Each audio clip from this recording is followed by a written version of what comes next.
বিধাননগর আদালতে এলেন জলপাইগুড়ির রাজগঞ্জের ভিডিও। স্বর্ণ ব্যবসায়ীকে অপহরণ খুনের মামলায় আগাম জামিন নিশ্চিত করতে এলেন প্রশান্ত বর্মন।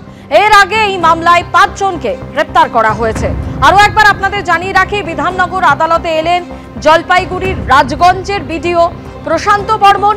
স্বর্ণ ব্যবসায়ীকে অপহরণ খুনের মামলায় আগাম জামিন নিশ্চিত করতে আদালতে এলেন প্রশান্ত বর্মন।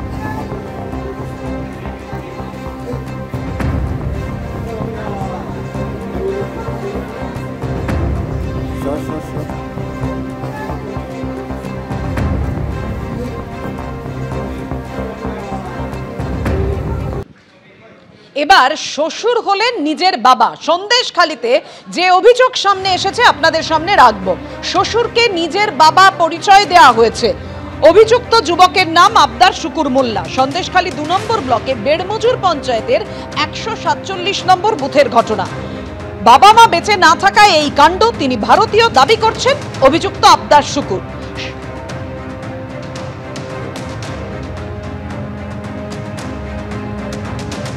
আমি বাংলাদেশি নয়, আমি ইন্ডিয়ারই ছেলে। আমার ফকিরতাগিয়া বাড়ি। আমি আমার বাবা সরবেড়িয়া ফকিরতাগিয়া। আমার বাবা মা নেই, তাই আমি এসে আমার বাঁচতে হবে। বাঁচার জন্য আমি শ্বশুরের হাত ধরে আমি কাগজপত্র তৈরি করি। মারা গিয়েছে। আমি যখন 5 মাসে পেটে তখন বাবা মারা গিয়েছে। আমি জ্ঞান বুদ্ধি হওয়ার পরে আমার মাছ দেখি। বিয়ে করে তারপরে আমি এখানে এসে ভোটার হয়েছি। আর ভোটার তালিকায় তোমার পিতার নাম দেওয়া রয়েছে রহিম মোল্লা। রহিম মোল্লা তোমার শ্বশুর। হ্যাঁ, ছেলেটার বাবা মা নেই। আচ্ছা, বিয়ে দেওয়ার পরে আগে জানিনি যে আমি যে কাগজপত্র ওদের আছে কিনা।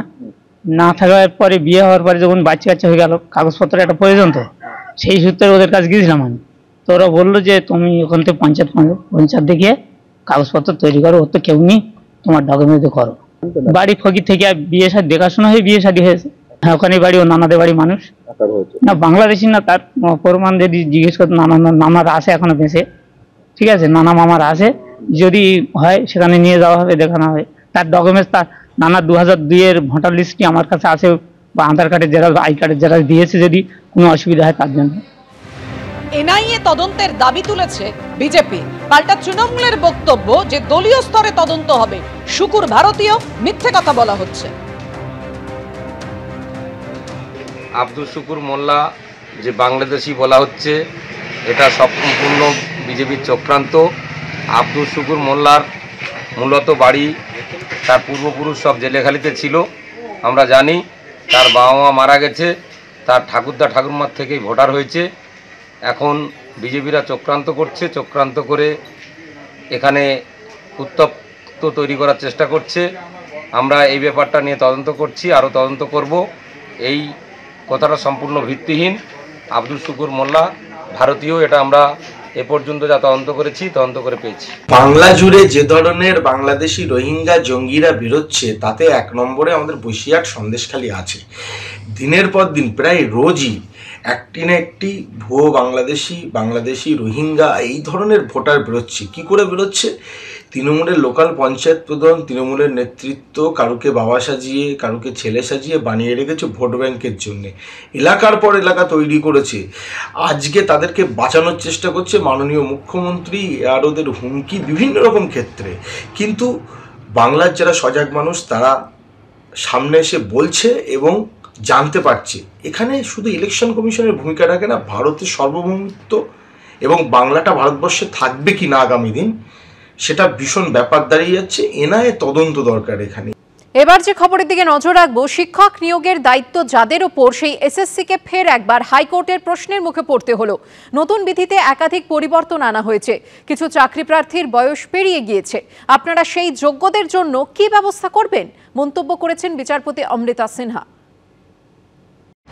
আপনারা নতুন বিধিতে বয়স নম্বর বিভাজন এমনভাবে তৈরি করেছেন, যার ফলে অনেকে নিয়োগ প্রক্রিয়ায় অংশগ্রহণ করতে পারছেন না। আপনারা সেই যোগ্যদের জন্য কি ব্যবস্থা করবেন? শুক্রবার এসএসসি মামলার শুনানিতে এমনই প্রশ্ন করলেন কলকাতা হাইকোর্টের বিচারপতি অমৃতা সিনহা। শিক্ষক নিয়োগের দায়িত্ব যাদের ওপর, সেই স্কুল সার্ভিস কমিশনকে ফের একবার হাইকোর্টের প্রশ্নের মুখে পড়তে হলো। এসএসসি যোগ্য অযোগ্য আলাদা না করার ফলে চাকরি হারিয়েছেন 2016 সালে চাকরি পাওয়া বহু যোগ্য প্রার্থী। সুপ্রিম কোর্টের নির্দেশে 9 বছর পর পরীক্ষা হয়েছে, কিন্তু বিতর্ক কিছুতেই পিছু ছাড়ছে না। এসএসসির নতুন বিধি, যোগ্য নতুনদের একসঙ্গে পরীক্ষা দেওয়া নিয়ে প্রশ্ন তুলেছে সুপ্রিম কোর্ট। সেই সঙ্গে শিক্ষক নিয়োগ সংক্রান্ত সব মামলা কলকাতা হাইকোর্টে ফেরত পাঠিয়েছে তারা। এই প্রেক্ষাপটে শুক্রবার বিচারপতি অমৃতা সিনহার এজলাসে শুনানি হয়। নিজেদের অযোগ্য প্রমাণ করার জন্য পরিকল্পিতভাবেই এমন ব্যবস্থা এসএসসি আর সরকার করেছে যাতে নিয়োগ প্রক্রিয়াটাই ব্যাহত হয়।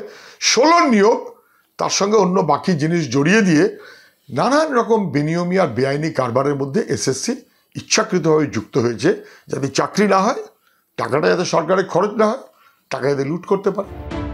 শুক্রবার এসএসসির উদ্দেশ্যে বিচারপতি অমৃতা সিনহা বলেন, সুপ্রিম কোর্ট তার নির্দেশে যোগ্যদের নিয়োগ প্রক্রিয়ায় অংশগ্রহণের কথা বলেছে। সেখানে আপনাদের নতুন বিধিতে একাধিক পরিবর্তন আনা হয়েছে।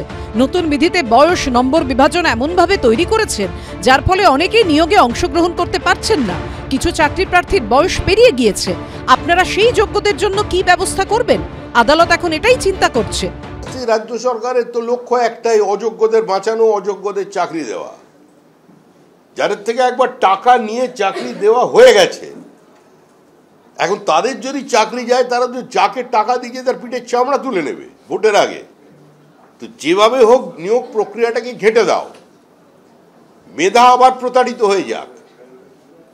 অযোগ্যদের নিয়ে এসো, তাদের 10 নম্বর করে গ্রেস দিয়ে দাও, তাও আবার ইন্টারভিউ এর আগে। তো এইভাবেই তো চলছে। এই যে নির্দিষ্ট প্রসেস, সেটা নিয়ে যে সুপ্রিম কোর্টের যে জবাবদিহি করার, সেটা এসএসসি বা রাজ্য সরকার অবশ্যই করবে। যদি কোনো টেকনিক্যাল আর্গুমেন্ট থাকে, হাইকোর্টের যদি কিছু নির্দিষ্ট প্রশ্ন থাকে, সেটা এসএসসি তাদের মতো করে দেবে, তাদের কি ভাবনা চিন্তা আছে। এখন মূল প্রশ্ন হলো, ফের কি পরীক্ষা হবে? তাহলে যোগ্য চাকরিহারাদের কি হবে? 31শে ডিসেম্বর অবধি তাদের চাকরি ও বেতনের মেয়াদ। তার মধ্যে কি যাবতীয় জটিলতার অবসান হবে? তা না হলে কি হবে? সৌভিক মজুমদার, রঞ্জিত সাউ ও শিবাশিস মৌলিকের রিপোর্ট, এবিপি আনন্দ। রাজ্য পুলিশের কনস্টেবল নিয়োগের পরীক্ষার আগে চাকরির টোপ দিয়ে প্রতারণার অভিযোগ। প্রতারণা চক্রের পর্দাফাঁস করল পুলিশ। দক্ষিণ দিনাজপুরে গ্রেফতার হলেন সিভিক ভলান্টিয়ার ও তার স্ত্রী সহ 3 জন। রাজ্যে শিক্ষক নিয়োগ দুর্নীতি নিয়ে এখনো তোলপাড় চলছে। তার মধ্যেই রাজ্য পুলিশের কনস্টেবল নিয়োগের পরীক্ষার আগে চাকরির টোপ দিয়ে প্রতারণা চক্রের পর্দাফাঁস করল পুলিশ। দক্ষিণ দিনাজপুরে গ্রেফতার হলেন সিভিক ভলান্টিয়ার ও তার স্ত্রী।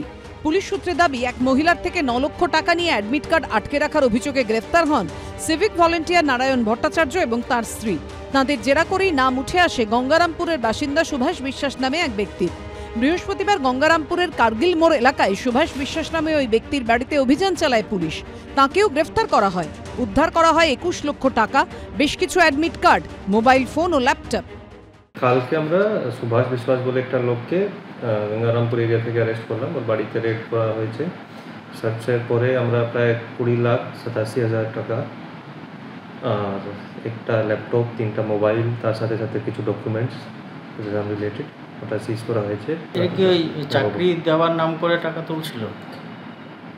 হ্যাঁ। পুলিশ সূত্রে দাবি, প্রতারণার পর সুভাষ বিশ্বাসের কাছে সেই টাকা জমা রাখত ধৃত সিভিক ভলান্টিয়ার। সে চাকরি দেওয়ার নাম করে প্রচুর অ্যাডমিট কার্ড তার বাড়ি থেকে সিজ হয়েছে, অ্যাডমিট কার্ড এবং নানা রকম নথিপত্র। এর আগের ডেটে পার্বতী রায় এবং নারায়ণ ভট্টাচার্য তারা চাকরি দেওয়ার নাম করে তারা টাকা তুলছিল। পুলিশের কাছে খবর ছিল, পুলিশ তাদেরকে অ্যারেস্ট করে এবং পরবর্তীতে তাদের রিমান্ডে নিয়ে যাওয়া হয় এবং তাদেরকে জিজ্ঞাসাবাদ করে পুলিশ এই সুভাষ বিশ্বাসের নামটা পায়। শুক্রবার ধৃত সুভাষ বিশ্বাসকে আদালতে পেশ করা হলে তাকে 6 দিনের পুলিশ হেফাজতের নির্দেশ দেওয়া হয়। চঞ্চল মজুমদার, মুন্না আগরওয়াল ও সুদীপ চক্রবর্তীর রিপোর্ট, এবিপি আনন্দ। এবিপি আনন্দ, এগিয়ে থাকে, এগিয়ে রাখে।